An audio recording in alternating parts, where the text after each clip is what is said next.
Morning mga beshies! Trabaho tayo ngayon from 8 o'clock in the morning until 4 o'clock p.m. mamaya. So this time is my break time, 10 o'clock in the morning. So magpainit na tayo ng tubig. Buksan na natin tong lunchbox ko para kunin ko tong mug. At ito yung titimplahan ko. Magdadala talaga ako ng own mug ko dito. Tapos ito yung scones, palibreng breakfast dito sa aming trabaho.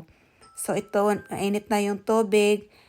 Lagyan na natin ng tea, tsaka may collagen, may creamer ako na with collagen yan, own ko yan. Tapos lagyan natin ng fresh milk para hindi masyadong mapait kasi mapait yung collagen. So umpisa na natin i-slice tong scones, lagyan natin ng butter na kasi ito yung the way magkain ng scones dito, lagyan ng butter. Tapos ito yung strawberry jam din ang isusunod. Ayan, lagyan natin yan, dalawa. Freshly baked pa talagang tong scones na to, mainit-init pa kaya masarap. Tapos yan, slice natin into half para madaling kainin.